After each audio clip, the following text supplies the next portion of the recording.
আসসালামু আলাইকুম। মেয়ে সন্তানের জন্য আকিকায় একটি ছাগল দিতে হয় এবং ছেলেদের জন্য দুটি ছাগল দিতে হয়, কিন্তু মেয়ে সন্তান হলে রুজিতে বরকত হয়, ছেলের ক্ষেত্রে বরকতের কথা বলা নেই। বিষয়টি স্পষ্ট করার জন্য অনুরোধ রইল। মেয়ে সন্তান হলে রুজিতে বরকত হয় এই খবর তো আমাদের জানা নেই। রাসূল সাল্লাল্লাহু আলাইহি সাল্লাম বলেছেন, মানে আলা জারিয়া তাইনে হাতা তাবলগা, কে যদি দুটা মেয়ের লালন পালন করে বড় হওয়া পর্যন্ত, মানে বিবাহ শাদী দেওয়া পর্যন্ত, তাহলে সে মেয়ের বাপ আর আমি জান্নাতে একসাথে থাকবো। তখন তিনি আঙ্গুল দুটি জমা করে দেখিয়েছে। তাহলে এমনিতে বলা যেতে পারে যে মেয়ে লালন পালনে বরকত আছে এবং আল্লাহর সন্তুষ্টি আছে, ওতে কোনো নির্ধারিত রুজি বৃদ্ধি এরকম কোনো কথা আল্লাহ রাসূল বলেননি। তবে মেয়ে লালন পালন করলে ও রাসূলের সাথে জান্নাতে থাকতে পাবে এই কথা বলেছে। ছেলে লালন পালন করলে জান্নাতে থাকতে পাবে এই কথা আল্লাহ রাসূল বলেননি। ছেলে লালন পালন করতে হবে জিম্মেদারি হিসাবে, জিম্মেদার বাপ হিসাবে ছেলে লালন পালন করতে হবে, মানে ওই সুবিধার জন্য নয়। আবার ছেলে মেয়ে যা ক্ষতি করবে তা বাপ মায়ের ওপরে বর্তাবে, যার কারণে তাকে লালন পালন করতে হবে। তো অনেক কথা, বাপ মায়ের জন্য ছেলে মেয়ের ক্ষতির জন্য বাপ মা দায়ী। একবার আল্লাহ রাসূল ভিন্ন ভিন্ন করে দুইজনকে আলাদা আলাদা ভিন্ন ভিন্ন করে দায়ী করেছেন, আর কোনো সময় একসাথেই দুইজনকে দায়ী করেছেন ছেলে মেয়ের ক্ষতির জন্য, ছেলে মেয়ের লালন পালনের ব্যাপারে। দ্বিতীয় মে মাসের 2 তারিখে দ্বিতীয় তালাক, 11 জন তৃতীয় তালাক দেওয়া হয়েছে। ইসলামী মোতাবেক তালাক হয়েছে কি না? যে ইসলামী মোতাবেক তালাক আপনার হয়েছে, যে তালাক 3 মাসে 3 তালাক হবে। 3 মাস মানে 3 ইদ্যত, 3 ইদ্যত মানে 3 তহর, 3 পবিত্রতা অবস্থায় তালাক দেওয়া সুন্নাত।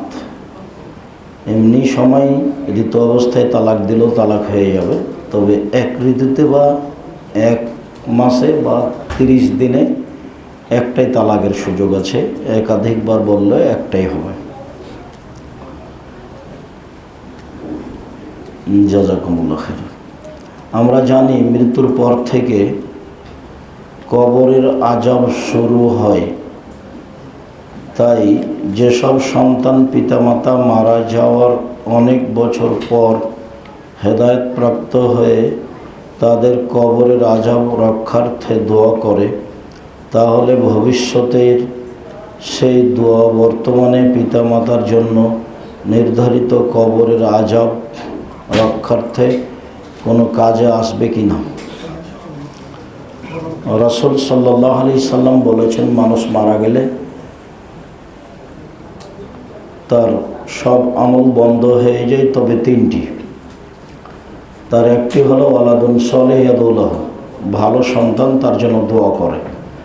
তো ভালো সন্তান সময়ের গতিতে ভালো হয়েছে, আগে খারাপ ছিল, তো এখন দোয়া করছে। বাস যে অবস্থাতে দোয়া করবে বাপ মায়ের জন্য, সে দোয়া কাজে আসবে, এ কথাই ঠিক যা রাসূল সাল্লাল্লাহু আলাইহি সাল্লাম বলেছেন।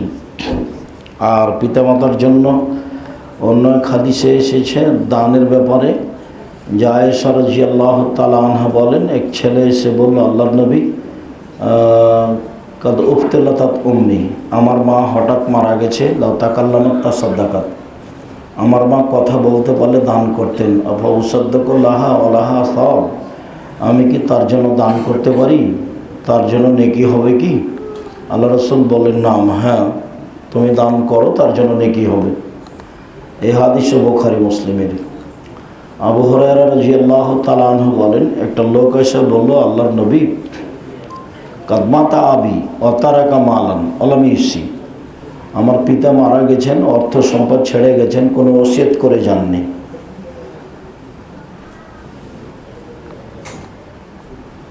আমি যদি তার পক্ষ থেকে দান করে লিকাফির আনহু সাইয়াতাহু, তার পাপ কি আল্লাহ মিটিয়ে দিবেন?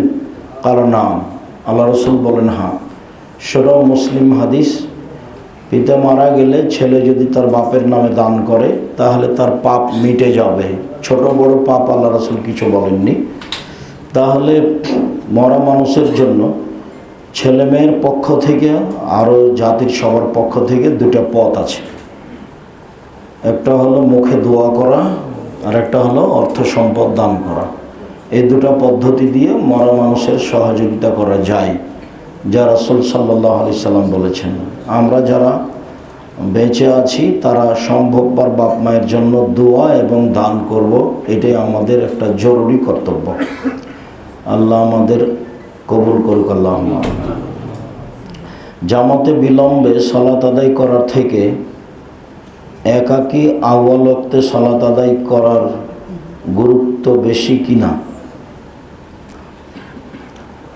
বুখারী মুসলিমের হাদিসে একাধিক হাদিস এসেছে যে রাসূল সাল্লাল্লাহু আলাইহি ওয়াসাল্লাম বলেছেন, যখন সমাজের নেতারা বা সমাজের এক শ্রেণীর মানুষ সালাতকে তার নির্ধারিত সময়ে আদায় না করে দেরি করে আদায় করবে, তখন তোমাদের কি হবে?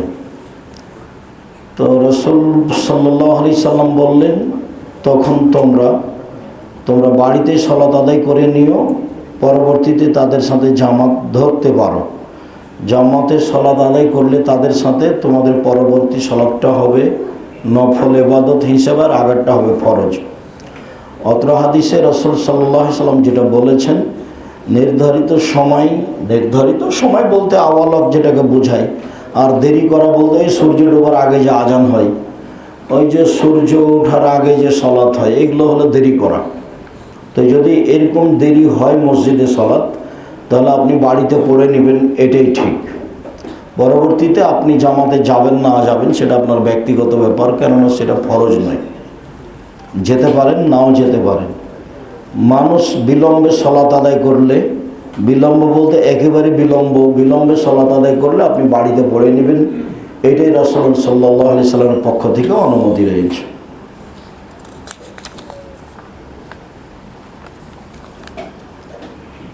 বিয়ের ক্ষেত্রে ছেলে মেয়ের বয়সের পার্থক্য কেমন হওয়া উচিত?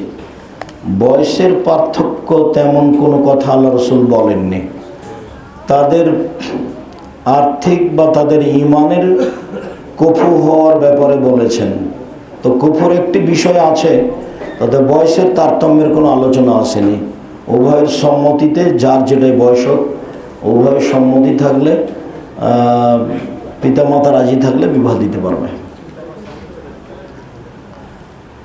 প্রতিবার রফল আদায় করলে 10 নেকির হাদিসটি সহি? হাদিস 10 নেকির হাদিস এখানে তো প্রয়োজন নেই। একাধিক হাদিস আছে রফল আদায় করতে হবে। 400 জন সাহাবী থেকে আছে প্রমাণ রফল আদায় করতে হবে। রফল আদায় করতে হবে একাধিক হাদিস। সালাতে একটি গুরুত্বপূর্ণ অংশ হচ্ছে রফল আদায় করা। রাসূল সাল্লাল্লাহু আলাইহি সাল্লাম রফল আদায় নিজে করেছেন, করার জন্য বলেছেন। অতএব সালাতে রফল আদায় করবেন, এটাই জরুরি।